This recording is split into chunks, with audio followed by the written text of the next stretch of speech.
Welcome to Bike Week Radio Show. Powered by Geico. 15 minutes can save you 15% or more on motorcycle insurance. Bike Week Radio Show with six-time AMA champion and Motorcycle Hall of Famer Broc Glover, Bobby Wooldridge, Paul Carruthers, and Scott Cox. It's Bike Week Radio Show on San Diego's sports leader, the mighty 1090. Good morning and welcome into Bike Week Radio Show on San Diego sports leader, the mighty 1090. And fellas, the whole crew is back in town, and it's so good to see those smiling faces. And Broc Glover, still in some sort of zombie state, I assume, made it all the way back from Las Vegas last night. Brockster, good to have you back, buddy. Oh, hold on 1 second. That mic is not on. So what we're going to do is, Scott Cox, you carry the load for a second. That was zombie-like. I don't think mine's working either. Is mine? No. I'm carrying the load. Brockster, man, tell me, you drove straight here. But he can't tell you because he has no mic. The engines, he's using sign language. American Sign Language. He's eyeing that bottle of Dofo. We're hot. Is he on now? We are finally hot. There we go. Sorry Now about we're that on. technical Yeah. difficulty. So you're the Clean this producer up as in well? post-production. Don't worry. Start the show over, guys. Let's get We wish.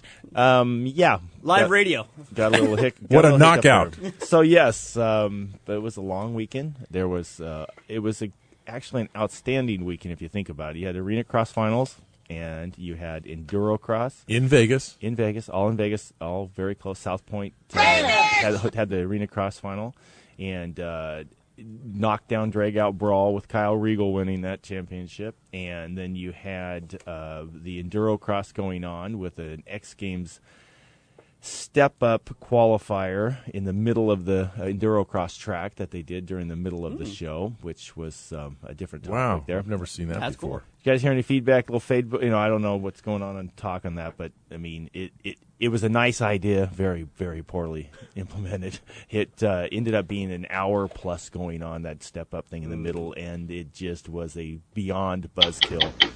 Yep. So Yep. it was like the halftime show? Yeah, it's like farting in a jacuzzi, huh, Bobby? So Is did there you something go? wrong with that? Were you at all those events? I did not do the Arena Cross. I did go to the Enduro Cross and then, of course, to the Supercross. But, yes, so... And it was Kentucky Derby going on, too, so just yeah, a lot of buzz. Yeah, there was a lot of buzz going on, not to mention a couple of guys who stepped inside of a ring over there. But, it was just a very, very busy weekend. A lot of bang for your buck if you're a motorcycle person. And obviously, at the end of it all, and surprising enough, I actually didn't think they'd have 10, 15,000 people in the stands. And they had a nice, it was probably a solidly half full, if not a little bit more. I mean, there was at least 5 or so thousand more than I expected at the Supercross, and I know they had mentioned they were 10,000 seats down from a year ago on their pre-sales, but I think the people, a lot of walk-up, and I think as hotel prices, the scalping of the hotel prices was out of control. I mean, they were getting $999 a night for a Spring Hill suite down by the convention center, not even on the I think Strip. Mayweather owns all of those. Yeah, somebody is doing. But then by the time I watched and watched and watched, and I ended up canceling and rebooking because the hotel rates came down to, I paid $144 for a nice Renaissance. I just started looking around to see what came down, and everything was just dropping as fast as you could imagine. And the last minute shopper, the early bird did not get the worm here. So. Did that affect the turnout for the Supercross? Yeah, I think so, but I was also, as Paul and I were discussing in the green room back there, I think some people, honestly, it's not really that impossible to do, especially since Monster Energy Drink sponsors the series. I think if you grabbed a couple of cans of that and drove home after the race, I think you could get to the Inland Empire in 3 hours or so at that time of the night. Yeah. So you could be home at 1:30, 2 o'clock. It's not a bad thing. It's going to be substantially longer right now. Yeah, I can't imagine what that traffic's going to be like. I can't imagine Sirius telling you right now. Sirius going, hey, it's going to be an 8-hour drive.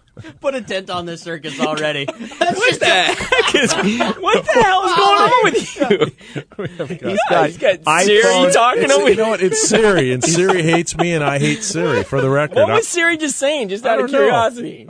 She told me to stop picking my nose or something. She told you to maybe put your phone on mute. It's going to be one of those shows. Glad I'm we're a I'm well-oiled wondering if machine Pat and Cox back will on the send me air. some message and throwing her voice like the Four Bazooka Stooges Joe. over here. So, yeah, I mean, it was in general. I mean, did you guys catch it on TV? Well, I did.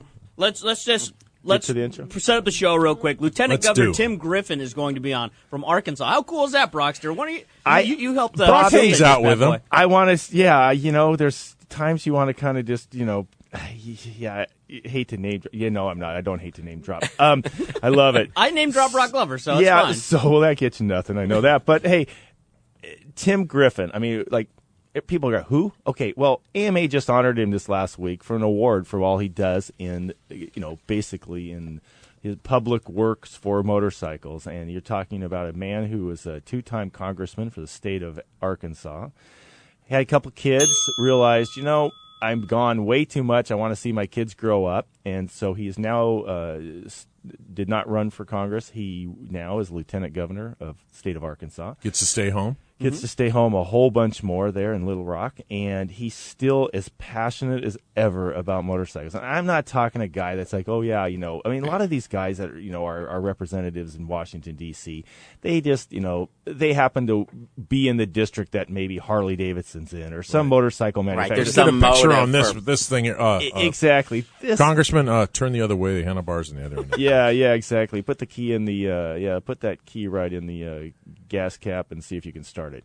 But it's just not. This is not Tim. Tim Griffin is a hardcore motocross. He likes to ride motocross. Former aspiring pro motocrosser. Yeah, he rides all the time, and he's still, he's passionate about riding two-strokes still. He's still you talk about that. He's like I still really like a two-stroke. That's what I grew up with. So on and so on. But he's been really, really good in for the sport of motorcycling, and we get to have him on because I'm rubbing elbows with 2-term congressmen and lieutenant governors and things like that, Bobby, because I dropped your name to get in. Paul and I rubbed elbows a little earlier this morning. I learned something today. I didn't know congressmen traveled a lot. Well, if you live in Arkansas and you work a lot in Washington, D.C., making those backroom shady deals we hear about. No, sorry, Tim never does that. So he's a stand-up guy. It's the wine talking. Yeah, we'll have to Facebook out this article that Scott found too. It was October 2014, but it says, "Meet Tim Griffin, the Evil Knievel of Congress." How cool is that? Absolutely. There's a video of him whipping around the track too. Yeah, The exactly. Arkansas Republican jumps dirt bikes on his days off. What's better than that? Exactly. Jumping in. Why can't he base himself here in California? That's right, because he couldn't. Because he's Republican. Yeah, too level-headed to get elected. Yeah. Out here, he's got some common sense, and he's actually got his feet on the Actually, ground. I like Arkansas. I can't wait to talk to him. I I've know. visited there many, many times. You are a Walmart, ex-Walmart Bentonville, vendor, Arkansas. I aren't was you? telling Bobby earlier, Arkansas was always a pleasure to go to because you can do what you want to do, and you can do it on, I need to be somewhere at 3:30. You're there. People cooperate. It just flows, and it's a beautiful state. I couldn't imagine. I never got a chance to ride a motorcycle there, but I'm certain that a guy like Tim is a result of growing up in a place like Arkansas. Yeah, down-to-earth guy. So super excited Yep. to have him on board. But we also had a little other things going on besides the Supercross and all that stuff. Yes. We had a little thing called MotoGP. How do I know? Because it was on. It was on at While that. you were still driving. Brock was watching it while he was hour. driving. Exactly. It was on at the Chevron parking lot when I was taking a nap. It was at 4 a.m. Okay, Paul. Take it away. It was actually a rare MotoGP, at least for this season, that was kind of dull. Spanish Grand Prix in Jerez, 122,000 people. I mean, think of that, 122,000 people. And, of course, cheering for Spaniards. And Jorge Lorenzo, who hadn't won a race yet this year, and he's kind of, to be honest, had pretty much a lackluster season, at least for him. And but he was pretty dominant the entire weekend from the first time they turned a wheel in practice all the way through qualifying. And then in today's race, he started from pole position and got the whole shot and just slowly eked away. Marc Marquez finished second with Valentino Rossi third. Marquez, obviously, that's a good result. He had pain-killing injections prior to the race. He had surgery 8 days ago on his little finger where they actually inserted a pin. Was that little finger, was that a result of him crashing into Valentino Rossi? No. I've heard two different stories. It was either a dirt tracker, which makes more sense, or a motocross bike, but he does do both. And apparently he fell down and his buddy ran over his hand. That's what buddies are for. Exactly. So I'm not sure. That's That's why I ride solo. Maybe the buddy works for Yamaha or something. But anyhow, so the kid was able to finish second, which is, like I said, pretty impressive considering he had surgery 8 days ago. I don't care what kind of surgery you have. It's surgery. Yeah. So Especially your finger. Exactly. Especially when Rossi, you're riding a motorcycle. at some point, midway through the race, Rossi started to catch Marquez, and then we thought, maybe we'd have something similar to what we had in Argentina. But he couldn't quite get there, and then you could tell he just sort of settled for third place. That was Lorenzo's 34th career victory in the Premier MotoGP class, and Rossi, that was his 200th career podium. So the guy's had a little bit of success, I would say. Yeah. Rossi leads the title chase 82-67 over Andrea Dovizioso on the Ducati. He ran off the track on the first lap, and he was like dead last, and I think he came up to 10th or 11th. So Rossi actually extended his lead in the championship, but not really over the guys. Now, has Ducati, have they lost their special dispensation for the tires and things? No. I think I'm not sure how many more podiums or whatever they can get, but that's why he faked running off the track so they wouldn't start taking. I don't know, adding weight to it and slowing it down. And his teammate Andrea Iannone didn't have a good ride either, and he started on the front row, but he got a horrible start, and I think he ended up 6th or something. So 82-67 is Rossi's points lead over Dovizioso, and Lorenzo jumps to third with 62 points.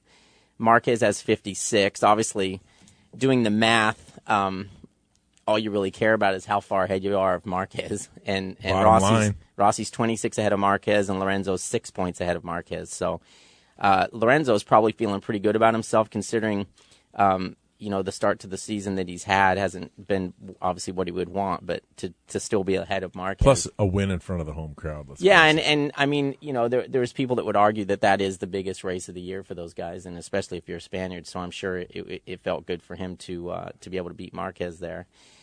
Some sad news from MotoGP world was that 6-time world champion Jeff Duke passed away on Friday.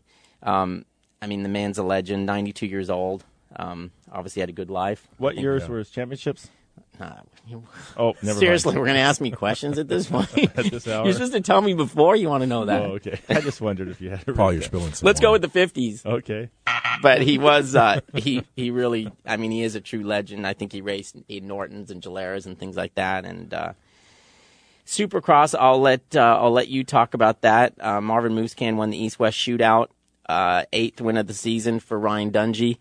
I only caught the last couple of laps. I was at a party where we watched that the fight with the outcome that I wasn't particularly pleased with. But Ryan Dungey, to me, I don't know. You could talk more about this, but like I looked at him in that post race interview, and he just looks like, I don't know. He just looks so fit and so athletic and so on top of it. Like, you know what? I think he's after finally looking so fast for so many laps. He just looks like that point where certain guys get to that point where they just feel like they're going to win every single time, or they just he's just kind of got that now. And I don't know that he's had that in his previous championship. But now, you couldn't imagine that he's not going to come out and just do the same thing in the outdoors, the way that he looks and the way that he obviously feels. I'm really about looking himself, forward to seeing him ride outdoors. It did. A lot of it did happen when he switched over to his new training program because he was really self-trained guy. Really, he asked for advice from a few people here and there, but he didn't have that full-time program. He had his own program, but he didn't have not to the degree, not to the degree he's got now. And you know what? It did bring him some extra confidence. And you look back at qualifying times at races, and then I know they had the Roxons and they had a few other more riders in there, but still, you've got Tomac and those guys are still the same. Some of the guys are the same players. And Ryan never was better than about 5th or 6th, and now he's qualifying 1st or 2nd every week. He's got more speed. I don't know if his training program, he's working on more speed stuff during the week or what his deal is. But then when he gets out on the racetrack, if you give that guy a lead, he's not giving it up. And it just I loved watching. I was disappointed that Tomac took a digger there because it was exciting watching. He was certainly had Dungey in his crosshairs. Like, I've got to get ahead of you because he got a great start. Right. Yep. Tomac had 2 good starts. He got his whole shot in the heat race and then that in the main. But he just looks like to me, like before he's obviously been a champion before, but now to me he just looks like the man again. You know what I mean? Like he's got the it factor. Yeah, he's like I'm kind of like Bobby when Bobby walks into the nightclub at night. Or when he Skittish, when he walks into the there's some studio skittish and there. none of our mics are turned on. I got I the- feel like he's the man. Factor, yeah. Exactly. that's it. Yeah. You forgot the SH in front of that. Yeah, absolutely. I mean, you've got, Dungey with 8 of the last, 13 races that he won or so. So, I mean, it was, it took him 5 rounds to win the first one, and then it's just. And he was off the podium once, right? The whole season. Yeah, all season long. His very first race in Anaheim 1, he finished 4th.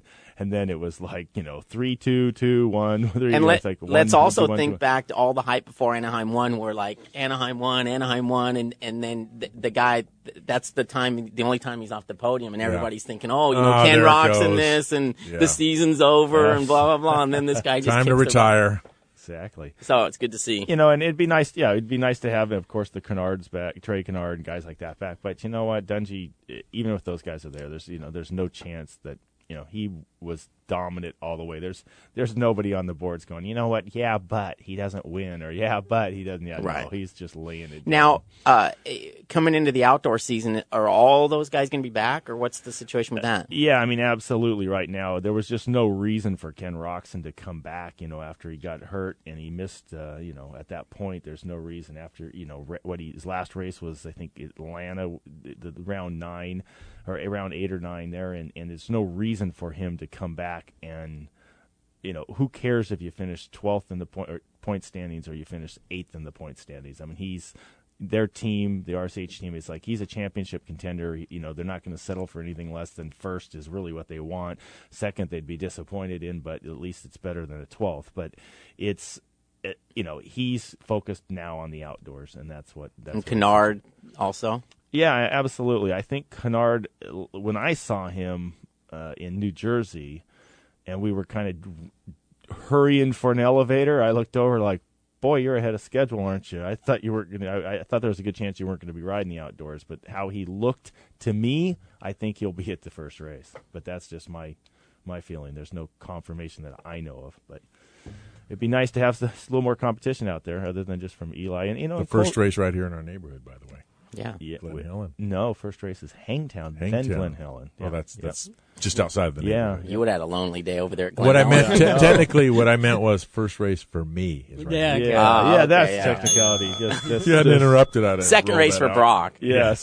exactly, and all Although I love all the Hangtown. riders. But you know what? Besides all that, Ryan is just such a class act. I mean, when we did the Legends and Heroes event last night, it was like which was also the season, the all-time finale for Legends and Heroes. It was it. I mean, here's Legends and Heroes, and Dunlop has helped sponsor that series. So this year I got much more heavily involved, and we really, I think, had a good group of guys this year. Great with the group. one exception of the San Diego race, but every other time we've had Glover. every other time we had a really solid group of legends, guys like Jeff Ward and Rick Johnson. We even had Lyle Levin on there, not because he's a legend, but he's done so much for motorcycling. Guys like Tim Griffin, our guest coming up.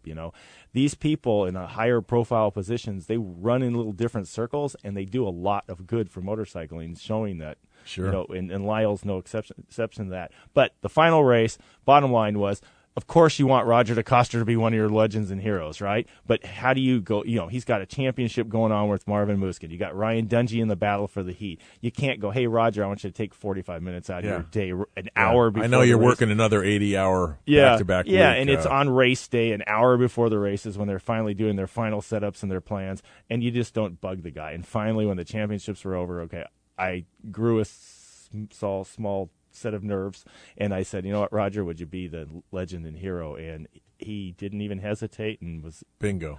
Within 10 seconds of sending the text, it was boom, it was a confirmation, and away we were. So yesterday, tell us So about we get how that Roger went up there, down. and we kind of kept it on the lowdown. And Stephanie Nutt, thank you so much. She's the PR person for works with the media KTM. relations at KTM, and worked with her over at when she was at a different group there when she did Dunlop and Honda years ago.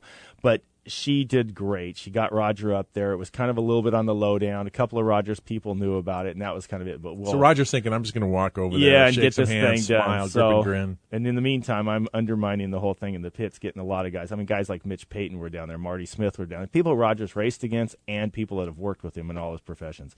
And he did such a great job. Comes up there, next thing you know, And Ryan Dungey, being the guy he is, he's just he's just a great person. And here he comes. You hear him. He sneaks up, rides his motorcycle. And you guys are already up on. We're up on the dais. podium, and the opening ceremonies are just 10 or 15 minutes away. Here comes Ryan Dungey on his motorcycle. Like, what's that noise? And he's got a race that. Oh yeah, he's getting ready for opening ceremonies, and he rides the bike and he parks right in front and gives Roger like a big cheer and all that stuff. And I give him like, hey, come on, bring that thing up on stage. He fires it up, rides it right up on stage, and about 30 seconds later, here comes another motorcycle. Look up, it's the red plate number 1E, Marvin Muskin. He rides his bike up there. So it turned out to be such a great deal, and it was very nice Legends and Heroes there. Hopefully there's some good photos up on the web there. So there will be. Cool evening. We'll post them all. Yep, cool evening. Other than that, probably the biggest downfall, I think, the scheduling. I think there was a lot of concern about the fact they didn't run 250 main events. They only ran the East-West shootout. A lot of guys just, I got a toenail that's bothering me. I got to wait till the outdoors. And tell me that wasn't the case with Cooper Webb, though. He did hit the ground and he was limping off pretty good.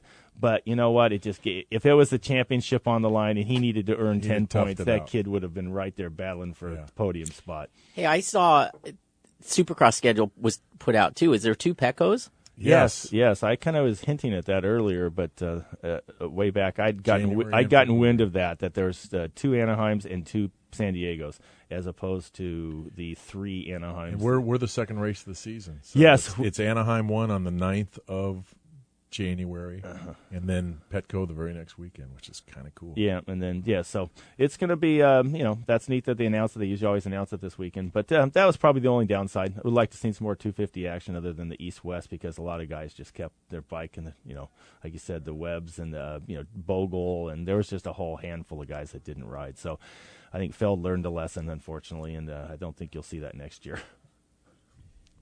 One quickie shout out to our friend Bob Starr from Yamaha. Congratulations. Got married yesterday. Good for him. So, yeah, we're happy for that. Yeah. Kind of talking to those guys. There's going to be a big ceremony here. They keep moving it. It was going to be in June, and now it's going to be in July. But the Yamaha has this thing called the Wall of Champions up there. Have you ever been to Yamaha? Yeah. Yeah, well, this is the 60th anniversary of the Yamaha motorcycle, and they're going to have I know they've had one in the past, and I thought, well, I'm not up there. Eddie Lawson's not up there. Wayne Rainey's not up there, and Bob Hanna's not up there. I'm thinking that's an interesting wall of champions they got up there, but I guess they don't want any of the old farts. Yeah, but it's funny because I walked by there, and I'm like, where are those guys? Well, they're letting the dogs out this year, so the 60th anniversary, it's quite a list of guys that, and I was fortunate enough to be towards the bottom of the list, but I am invited, so yeah. I'm going to come up there, I think. So I wonder if the radio show had anything to do with that. That's right, maybe. That's it. Well, I see the Lieutenant Governor is waiting for us, so let's catch him on the other side of the break here. So Lieutenant Governor Tim Griffin from Arkansas will be joining Bike Week Radio Show coming up next, but here's a helpful riding hint from Russ Brown, Motorcycle Attorneys. Russ Brown Motorcycle Attorneys have been representing riders for decades, and here's Chuck Coro from Russ Brown Motorcycle Attorneys to provide you with a helpful riding hint. There are different rules for parking that apply to motorcycles. Vehicle Code Section 22502 requires that motorcycles be parked with at least one wheel or fender touching the curb. Where there are no curbs on a two-way street, right-hand parallel parking is required. Also, with all vehicles, you cannot park in a direction opposite to that in which traffic normally moves on that half of the roadway. This helpful hint has been brought to you by Russ Brown Motorcycle Attorneys at 1-800-4BIKERS or online at russbrown.com. Is that your duck? Oh, yeah. His name is Manny. I didn't need the name. I just want you to get the... I heard about your special buy 3 tires, get the fourth for a duck. Oh, not a duck. A fourth tire for a buck. This is based on a true story. We here at Toyota Carlsbad would like to clarify that the special is buy 3 tires, get the fourth one for a buck. A buck? Not a duck. A buck. Right. Toyota Carlsbad. Details online at ToyotaCarlsbad.com or stop in and visit Toyota Carlsbad's new parts and service center west of I-5 on Avenida Encinas, Carlsbad. Toyota's only. No animals have been harmed in making this commercial. Here's an idea. Bear with me. You could save quite a bit of money just by switching your motorcycle insurance to Geico. Piles of it, in fact. But there may not be a lot of room on your bike for all that extra cash. So I had somewhat of an idea. You could get one of those nifty little sidecars, pile it up with all that money you just saved, and merrily drive on your way. It's just a thought. Just off the top of my head. Call Geico today for a free motorcycle rate quote. Geico, saving people money on more than just car insurance. Russ Brown Motorcycle Attorneys are the real deal. Russ Brown Motorcycle Attorneys. Their entire practice is dedicated to representing motorcyclists. As riders themselves, they understand why you ride, the issues you face, and the motorcycle culture. For over 30 years, Russ Brown and his partner Chuck Coro have been helping injured motorcyclists and their families get the care and compensation they deserve. Russ Brown Motorcycle Attorneys also created BAM. BAM! A nationwide buddy system of over 2 million riders helping riders in the event of a roadside emergency. BAM offers free legal advice, and thanks to Russ Brown, they have staff on hand to take your call 24/7, 365 days a year. Imagine a real person answering the phone 24/7. Just call 1-800-4BIKERS for more information and to get your BAM card today. If you go down, call Russ Brown. 1-800-4BIKERS and online at russbrown.com. Hi, James here from Toyota of Escondido. Guys, if you're hearing this commercial, that means you are into powerful machines that go fast and are durable. Toyota of Escondido has the biggest selection in San Diego of Toyota Tacomas and Toyota Tundras. Whether for work or play, we can customize the truck of your choice into the truck of your dreams. Don't waste time anywhere else. Stop by or give us a call. Toyota of Escondido. Freeway close where Highway 78 meets Broadway, just east of the 15. This is Bike Week Radio Show with Bobby Wooldridge, Broc Glover, and Paul Carruthers on San Diego's sports leader, the mighty 1090.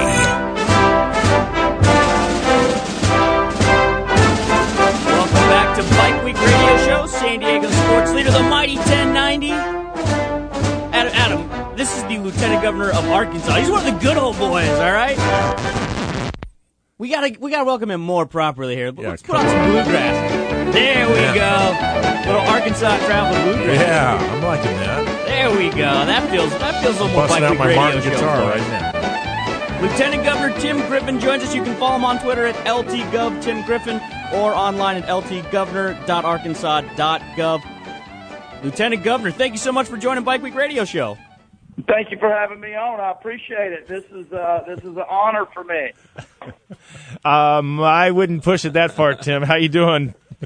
I'm doing great. I got to spend some time with Broc Glover, one of my childhood heroes, last weekend. Well, after meeting him, he's still a childhood hero. Now that's saying something.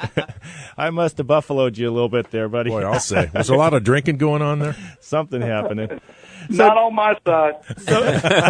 Exactly. So, Tim, I mean, you are a two-term congressman from Arkansas, right? I mean, for those of you guys who, Bobby, didn't pay that much attention in that in school. High school there. What are there, Yep. 435?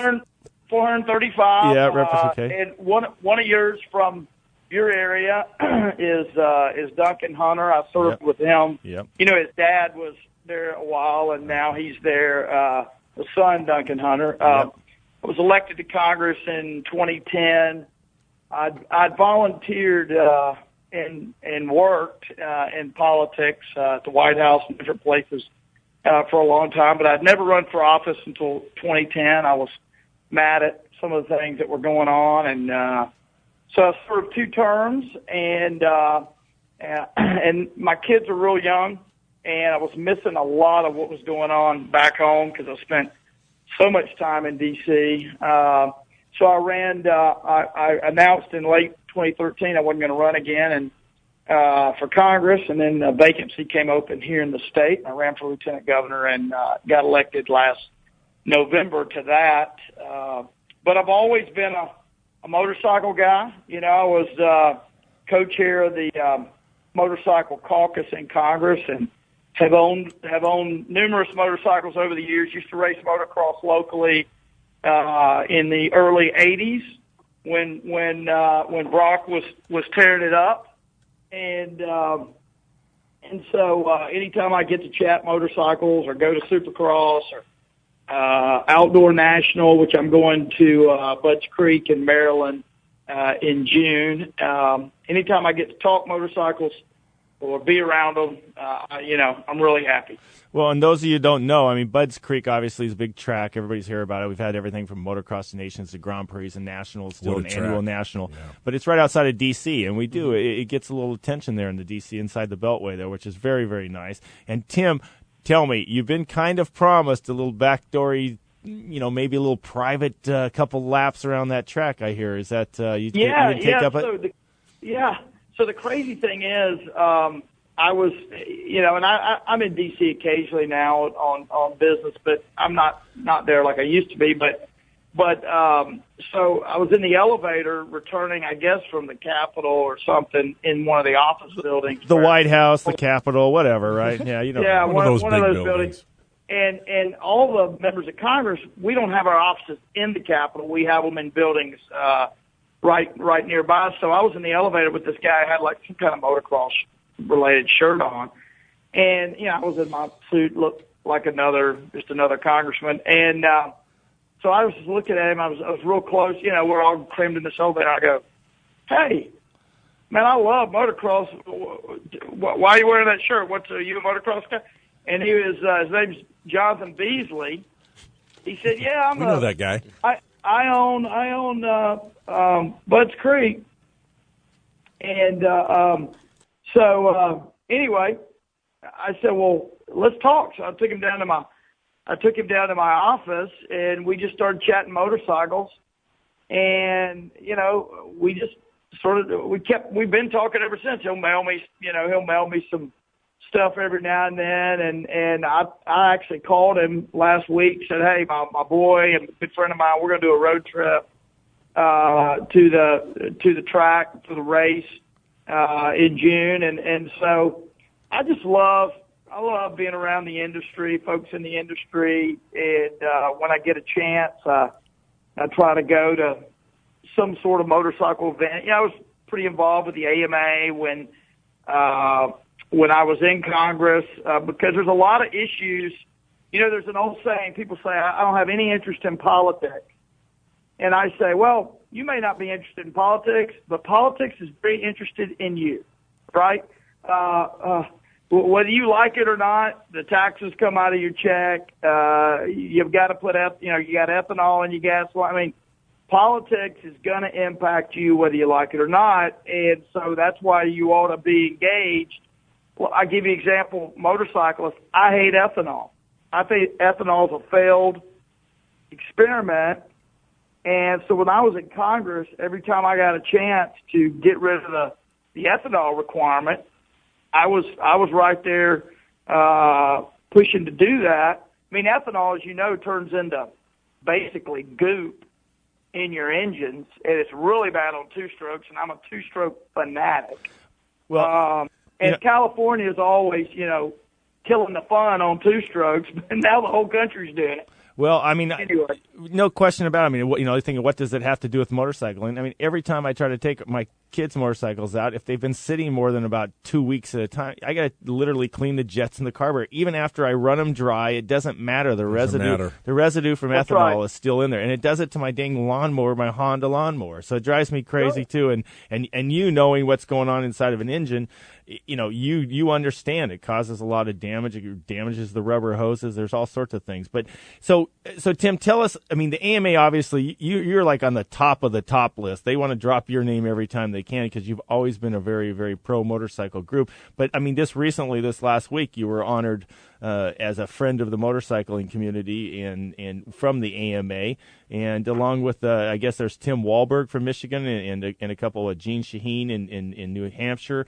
and Joe Manchin. He's in West Virginia, which would be probably the MX Sports Davey Coombs. Maybe he's their representative. So I just wondered what kind of things were those fellow representatives doing for the sport of motorcycling? Are you aware of it at all? Well, they probably. I don't have any. I don't have any specific knowledge of them and what they did. A couple of things I'd say. Yeah, Joe Manchin used to be governor of West Virginia. Now he's their U.S. senator from West Virginia. I bet what has happened there is the way they score this at the AMA. They'll look at how you voted on certain bills. That's one thing. They'll look at whether you spoke out attended press conferences with the AMA. Maybe you wrote a letter saying some federal policy's dumb and it needs to be changed. Remember when they were banning mini bikes because they had lead in them? Absolutely. The federal government was afraid someone might eat the engine. Yeah, we headed up that effort. Yeah. You know, if you're going to eat a motorcycle, I'd be more worried about the gas or the oil than the lead and the metal, right? I don't know, ethanol's pretty tasty, though. Yeah. So, corn. So, in any event, so they look at a number of factors, and that's how they come up with those scores. You know, there are a lot of people that are pro motorcycle in their record, but don't necessarily own a motorcycle, never have had a motorcycle. So, you know, I think the reason I stood out to some regard, in some regard, is because, I had a good record on motorcycle issues, and several, as you mentioned, several politicians do, but not a lot of them hang out at motorcycle dealerships. I think I went to 4 or 5 places yesterday, motorcycle related, with my son, and including a KTM shop, a Kawasaki shop, a Honda Yamaha shop. Went by a pawn shop where I saw a lot of motorcycles outside because I love looking at old bikes. So, you know, I think the reason I stood out is because I didn't just have a good record on it. I have a easily observable passion for the sport and for sort of preaching that it's a family deal and it's not just for a certain SoCal culture or whatever. I believe this is good for everybody, not just good for folks that are wild outlaws. It's a great family sport. It's not just SoCal, but from San Diego to New Hampshire and from Seattle down to Florida, right? I mean, it's for everybody. Yeah, absolutely. And you know, so that's my deal. I continue to do that. You know, let me tell you. So one thing that I did, I think they gave me a lot of credit for, is I have something called riding with your rep. We're reading about that. Yeah, we like that. So riding with your representative. And I got a Ricky Carmichael 2-stroke Ricky Carmichael replica from 06. Yeah, the RM250. That's my kind of town hall meeting there, riding with your rep, huh? Well, Tim Griffin, Lieutenant Governor, Arkansas. We need you thinking out here in Southern California. Please board a plane immediately. Well, you know, I went out there and toured around with Jody Weisel and some of those guys. I went by Pro Circuit and went to American Suzuki and went to Roland Sands' office, his shop, hung out there and a little bit and, you know, did all that. But, you know, this riding with your rep, so basically what I did is I just put out a press release, got a bunch of articles, went on all the morning TV shows, radio shows, and we basically said, bring your motorcycle. And we had a Russell Bobbitt, who's a Husaberg KTM nationally known woods rider. Yeah, Enduro champion. Yeah, we know him. He has mild talent on a motorcycle. Yeah, so KTM sent him, and we had Snap-ons, you know, big truck. We had AMA, Christian motorcyclists, you name the groups, we had them. And then people came and rode, and I talked a little bit about policy, like ethanol and stuff like that, but not much. I mean, it's basically just get to know people who otherwise wouldn't care anything about politics, right? Because that's my goal, is to try to meet and engage citizens who don't care anything about politicians, right? And so it was my opportunity to sort of get to know a group of Arkansas constituents that I otherwise would never meet. And you know, I want to do a street version. We were going to do like an hour ride or something. So we play with that idea, but I hope other members of Congress do it, you know. Nice. That would be great. Well, hey, Tim, Lieutenant Governor Tim Griffin joins us. Hey Tim, I hate to put you on the spot. I know we just asked for one segment, but man, we would really like to keep you on. Can It'll you be hang a quick out? break. Yeah. You may hear my kids in the background. It's okay. Their Sunday school class is getting out. Yeah, we got beautiful. okay. Yeah. Thanks. Yeah. Thanks, Jim. Well, we'll come back from the break here with Lieutenant Governor Tim Griffin. More on Bike Week Radio Show. San Diego Sports Leader, Mighty 1090. Russ Brown Motorcycle Attorneys are the real deal. Russ Brown Motorcycle Attorneys. Their entire practice is dedicated to representing motorcyclists. As riders themselves, they understand why you ride, the issues you face, and the motorcycle culture. For over 30 years, Russ Brown and his partner Chuck Coro have been helping injured motorcyclists and their families get the care and compensation they deserve. Russ Brown Motorcycle Attorneys also created BAM. BAM! A nationwide buddy system of over 2 million riders helping riders in the event of a roadside emergency. BAM offers free legal advice, and thanks to Russ Brown, they have staff on hand to take your call 24/7, 365 days a year. Imagine a real person answering the phone 24/7. Just call 1-800-4BIKERS for more information and to get your BAM card today. If you go down, call Russ Brown. 1-800-4BIKERS and online at russbrown.com. Here's an idea. Bear with me. You could save quite a bit of money just by switching your motorcycle insurance to Geico. Piles of it, in fact. But there may not be a lot of room on your bike for all that extra cash. So I had somewhat of an idea. You could get one of those nifty little sidecars, pile it up with all that money you just saved, and merrily drive on your way. It's just a thought. Just off the top of my head. Call Geico today for a free motorcycle rate quote. Geico, saving people money on more than just car insurance. Is that your duck? Yeah. His name is Manny. I didn't need the name. I just want you to get the... I heard about your special buy 3 tires, get the fourth for a duck. Oh, not a duck. A fourth tire for a buck. This is based on a true story. We here at Toyota Carlsbad would like to clarify that the special is buy 3 tires, get the fourth one for a buck. A buck? Not a duck. A buck. Right. Toyota Carlsbad. Details online at ToyotaCarlsbad.com or stop in and visit Toyota Carlsbad's new parts and service center west of I-5 on Avenida Encinas, Carlsbad. Toyota's only. No animals have been harmed in making this commercial. And he said, "You're right, there ought to be a law." Then he sat down and wrote me out and introduced me to Congress, and I became a bill. And I'll remain a bill until they decide to make me a law.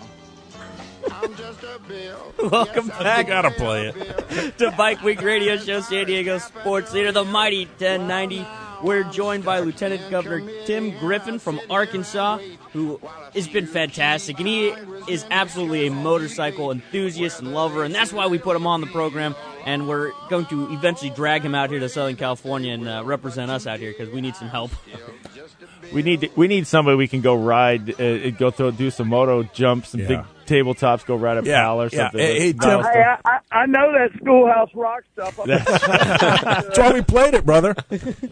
And I will tell you this. There's a guy named Gary Miller that represents a part of y'all in Southern California. I'm not sure exactly what his district is, but he actually he told me on the floor of the house that he used to ride a CR 500. Oh, he's a real man. You're just a 250 guy. He's a real guy.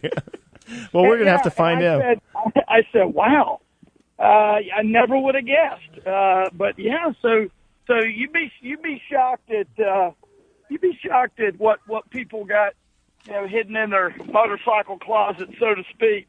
You wouldn't be shocked around here with some of these guys. Some of my co-hosts. You don't want to look. Hey, stay out of my closet. Yeah, we got to be careful about that. Yeah, but California, we'll have to look up Gary Miller though, because he's District 41. So yeah, our area around here in San Diego, Daryl Issa, Scott Peters. That's the group that we're down in just my particular area where I live. But yeah, I mean, California obviously has the most representatives. I mean, we have 53 in California, which is kind of crazy. That's more. But the Gary Miller's in the San Bernardino area. Glen Helen. That's his there neighborhood you go. right there. Hey, I want to. When I was out there with Jody Weisel, he said, "Hey, come on out to Glen Helen, and we'll get you a bike and ride." And I had to leave town, so I didn't get to do it. But I want to. So when are you coming back? There. Yeah, I want to get out there. I want to come in studio. I want to just live the motorcycle dream in SoCal. And I'll do it. I'll get back out there. I just got to figure out. Yeah, I want to get my boy a little bit older so he can Come join you, huh? take it all in. Yeah, he can take it all in. Hey, so He Tim, wants, just between us guys, who do you want to slip a wheel on? Who do you just want to T-bone? For the guys you interface with on a regular basis, you can just tell us. It's just us. Well, I was going to say Bob Hanna, but no. I just said that for Brock. Yeah. I'm sure that was fine. Those are all bygones. But No. Man, if I started listing the number of folks in the California delegation I disagree with, woo! We'd never get back to motorcycles. Yeah, exactly. It'd be great to get Nancy Pelosi out there on a bike. Yeah, it'd be good to get her out there in a berm. I'd love to race her on Glen Helen, but she's too busy clogging up the the Sacramento Delta, making sure the Delta smelt doesn't go anywhere. Jeez. He's too busy killing two-stroke fun, man. Exactly, right. Exactly.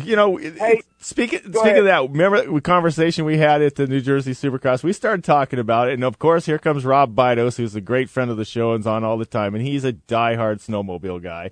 And the snowmobiles obviously started going towards four-strokes for a while for the emissions. Then the watercraft started going towards that, and then all of a sudden they figured out this direct injection. They figured out some of these other things, super efficient two-strokes, and now everybody's back to the two-strokes, but the motocross guys are still stuck in the four-stroke era, and it's not some dinosaur thing. It just seriously is so many more moving parts. The maintenance is so much higher, and you have to run them at such a close tolerance to the time bomb mode to be competitive to race them that it's just increased our costs so much. And so we were all talking about, I just wish we could get some two-strokes back on the track, even if they're fuel injected or even direct injected on the two. We just got to get the cost back down. Well, it's all about accessibility, isn't it? If people can't access the sport because of cost, then that's a bad thing. And what we need is the sport to be more affordable. You can always get all the bells and whistles if you have the money, but you need the fundamentals to be more accessible, more affordable than they are, and the four-strokes are going the wrong direction. And, the two-stroke engine is just incredibly simple and more fun to ride. That's just a fact. Well, if these kids that grow up on four-strokes without experiencing the rush of a power band, it's sad. It's sad, my friend. He knows. It's sad. Dude, you are one of us, brother. Without the rush of a big grins. I'm about to blow your mind. So I got on eBay and I bought a 1976 GT 550 triple two-stroke. And Suzuki I got Street's that thing running yesterday, and my wife's like, God, it sounds like a dirt bike. I'm yeah, like, first she of knows. all, my wife knows what a two-stroke sounds like, and that's because that's all I have. Not to mention the smell, huh?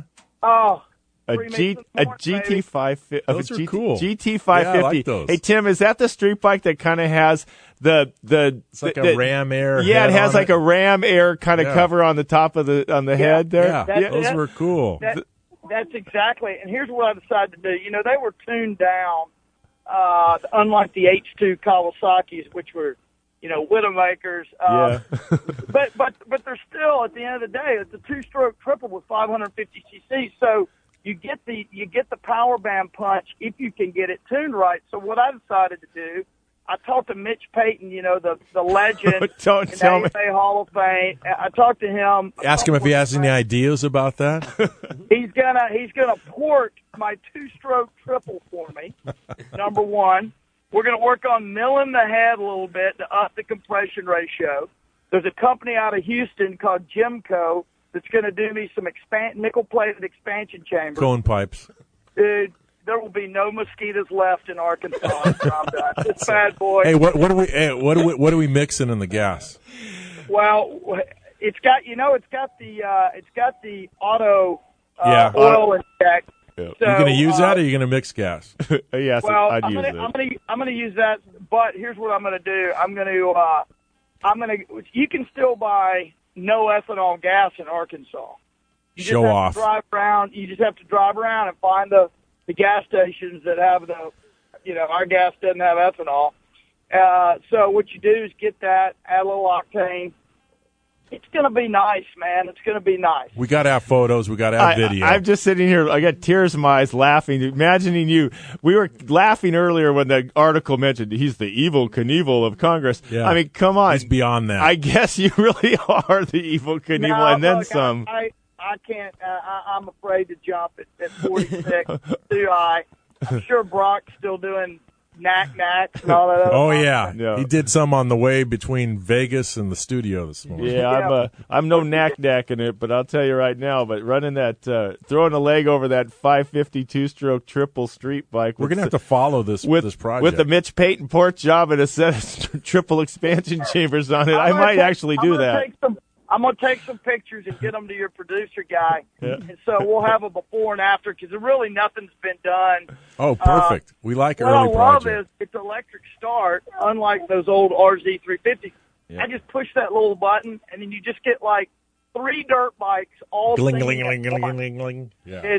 It's phenomenal. You know, I mean, we didn't even probably brag a little bit here, but the man sitting right alongside of me, the right-hand side, Paul Carruthers, not only was he the editor of Cycle News for 28 years, what was it again, Paul? Almost 30. Almost 30 years. Well, his father is Kel Carruthers, who's an ex-world road racing champion and, crew chief for Kenny Roberts, Eddie Lawson, Wayne Must Rennie, have a some legendary ideas. Hall of Fame guy. If there was anybody who'd know how to tune that triple two-stroke.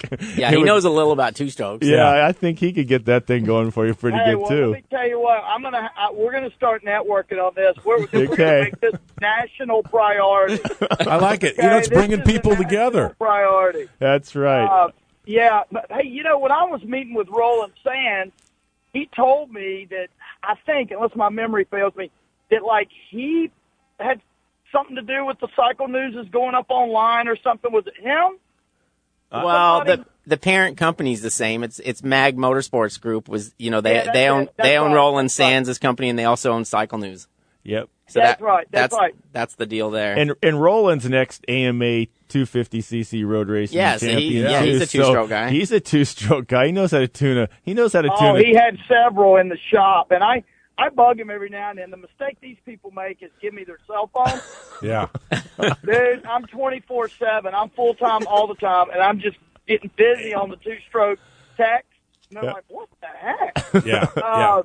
But, hey, if you look, I looked online, went online, found my name in the old Cycle News because occasionally I would race at, the Louisiana State Championships or, in South Arkansas. And occasionally they'd end up in the, I guess it was the West, where you had East and West or something. Yeah. In the early 80s, there'd be the local results in there, and I was able to find some, and it just really made me tear up. Did you ever throw a leg over against the Trampas Parker, and he was running around Louisiana in that area, or was it? No, let me tell you who were really fast back then that would kill me every time. Jack Ricks. Yeah. Used to be at Lake Whitney, at Loretta, and Ponca City. That was when Ponca was really, really big. Langston. Get the guys, Chad. I think it's Chad Langston, something like that. Yeah. There were a bunch of those guys that were really. They spent a lot of time at Lake Whitney. Yeah. Which I raced around local tracks.